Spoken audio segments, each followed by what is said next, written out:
എല്ലാവർക്കും ഹൃദയം നിറഞ്ഞ നമസ്കാരം. കഥയമമ്മയുടെ ഇന്നത്തെ അധ്യായത്തിലേക്ക് എല്ലാവർക്കും ഹാർദമായ സ്വാഗതം. നമ്മുടെയൊക്കെ വീടുകളിലുള്ള ഏറ്റവും അടിസ്ഥാനത്തിലുള്ള ആധ്യാത്മികത തുടങ്ങുന്ന എപ്പോഴും നമ്മുടെ വീടുകളിലെ പൂജാമുറികളിൽ നിന്നാണ് എന്ന് തോന്നിയിട്ടുണ്ട്. പൂജാമുറി ആയിട്ടില്ല എന്നുണ്ടെങ്കിലും ഈശ്വരൻ്റെ ഒരു ഫോട്ടോ വെച്ച് ആരാധിക്കുന്ന ഒരു സ്ഥാനം മിക്ക ഹൈന്ദവ ഭവനങ്ങളിലും ഉണ്ടായിരിക്കും.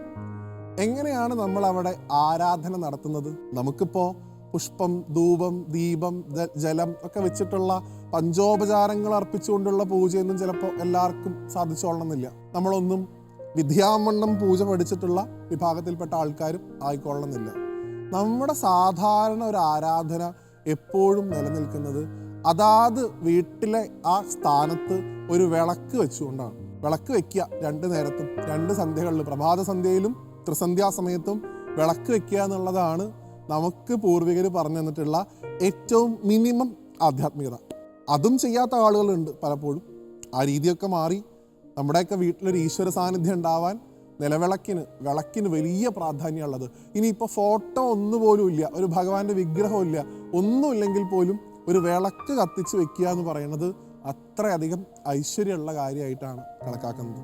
സന്ധ്യാസമയത്ത് കത്തിക്കുന്നതിന് കൂടുതൽ വിശേഷത ഉണ്ടെന്നും പറയാറുണ്ട്, സന്ധ്യാദീപത്തിന്. അപ്പം അങ്ങനെയുള്ള ആ നിലവിളക്കിനെ കുറിച്ച് ഒന്ന് നമ്മൾ മനസ്സിലാക്കുന്നത് നല്ലതാണ്.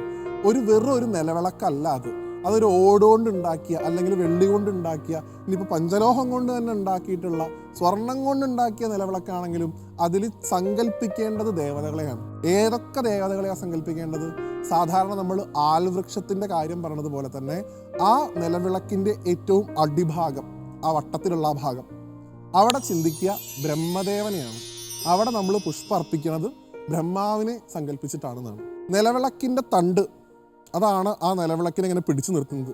സ്ഥിതി അവിടെയാണ് നടക്കുന്നത്. അതുകൊണ്ട് തന്നെ അവിടെ സ്ഥിതിയുടെ കാരകത്വമുള്ള മഹാവിഷ്ണുവിനെയാണ് സങ്കല്പിക്കുക. ഇനി ഈ തിരി വെക്കുന്നതും കെടുന്നതൊക്കെ ആയിട്ടുള്ള ഈ സംഹാരഭാവത്തിലുള്ള ആ ഭാവം, ആ കൂർത്തഗ്രം, അവിടെ നമ്മളെപ്പോഴും ചിന്തിക്കുക സാക്ഷാൽ മഹാദേവനെയാണ്.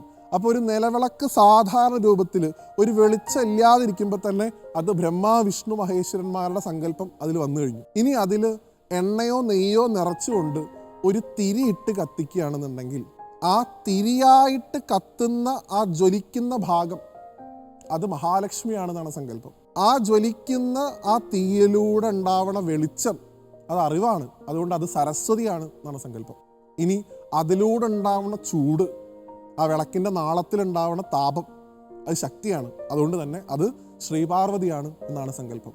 അപ്പോൾ ഒരു നിലവിളക്ക് തിരിയിട്ട് കത്തിച്ചു എന്ന് പറഞ്ഞു കഴിഞ്ഞാൽ അവിടെ ത്രിമൂർത്തികളും ത്രിദേവികളും ഒരേ സമയത്ത് സാന്നിധ്യം ചെയ്തു എന്നാണ്. അങ്ങനെ സാന്നിധ്യം ചെയ്യുന്ന സ്ഥലത്ത് ആരുണ്ടാവും? ബാക്കിയുള്ള എല്ലാ ദേവതകളും ഉണ്ടാവും.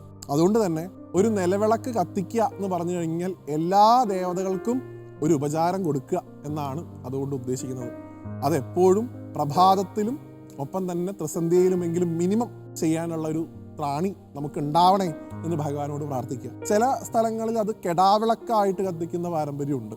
അത് ഓരോ സമ്പ്രദായം അനുസരിച്ച് പോകും. ഇപ്പോൾ പലയിടത്തും കാണാം കിഴക്ക് ഭാഗത്തേക്ക് തിരിയിട്ടുകൊണ്ട് പ്രഭാതത്തിൽ ദീപം തെളിയിക്കുന്നു, പടിഞ്ഞാറ് ഭാഗത്തേക്ക് തിരിയിട്ടുകൊണ്ട് പ്രദോഷ സമയത്ത് ദീപം തെളിയിക്കുന്നു. അങ്ങനെയുള്ള പാരമ്പര്യമുണ്ട്. രണ്ട് ദിശയിലേക്കും രണ്ട് തിരികളിട്ട് കത്തിക്കുക എന്നുള്ളതാണ് ഏറ്റവും ഉചിതമായിട്ട് പറയാറുള്ളത്. ഇനി അതിലും ശ്രേയസ്കരമായിട്ട് വേണമെന്നുണ്ടെങ്കിൽ ഭദ്രദീപം എന്ന തരത്തിൽ 5 തിരിയിട്ടിട്ട് നിലവിളക്ക് കത്തിക്കാം. കിഴക്ക് ഭാഗത്തേക്ക്, പടിഞ്ഞാറ് ഭാഗത്തേക്ക്, തെക്ക് ഭാഗത്തേക്ക്, വടക്ക് ഭാഗത്തേക്ക്, ഒപ്പം തന്നെ ഈ കൈലാസ ഭാഗം എന്നുള്ള ഭാവം കാണിച്ചുകൊണ്ട് വടക്ക് കിഴക്കായിട്ട് ഒരു ഭാഗത്തേക്ക് ഒരു തിരിയിട്ടിട്ട് 5 ഭാവത്തിൽ ഭഗവാനെ സങ്കല്പിച്ചുകൊണ്ട് തിരിവെക്കാം. അത് ഭദ്രദീപം എന്നുള്ള സങ്കല്പത്തിലാണ് അതിനെ കണക്കാക്കാറുള്ളത്. അങ്ങനെ ചെയ്യാറുണ്ട്. 7 തിരിയിട്ടിട്ടുള്ള നിലവിളക്കുകൾ കത്തിക്കുന്ന രീതിയുണ്ട്. ഇതൊക്കെ ഒരു വലിയ തത്വത്തിൻ്റെ പുറകിലാണ് ഇതൊക്കെ ചെയ്യുന്നതെന്നുള്ളൊരു ബോധ്യം ഓരോ നിലവിളക്ക് കത്തിക്കുമ്പോഴും നമുക്ക് ഉണ്ടാവണം. അതിനുപയോഗിക്കേണ്ട ദ്രവ്യം ഒന്നുകിൽ ഏറ്റവും ശുദ്ധമായിട്ടുള്ള എള്ളെണ്ണ ഉപയോഗിക്കുക, എന്നുവെച്ചാൽ നല്ലെണ്ണ എന്ന് സ്വാഭാവിക നാമത്തിൽ നമ്മൾ പറയുന്നത്.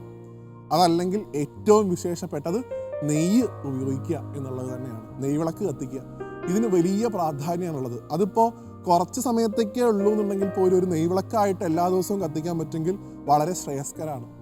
നമ്മുടെ ക്ഷേത്രങ്ങളിലുള്ള ഒരു പ്രധാനപ്പെട്ട ഇന്ന് അനുഭവിക്കുന്ന ഒരു പ്രയാസം എന്ന് പറയുന്നത്, ഇതുകൂടെ ഈ ഒരു ഭാഗത്തിൽ പ്രത്യേകമായിട്ട് എടുത്ത് പറയണമെന്ന് തോന്നിയത് കൊണ്ടാണ് ഇതുകൂടി ഉൾപ്പെടുത്തുന്നത്.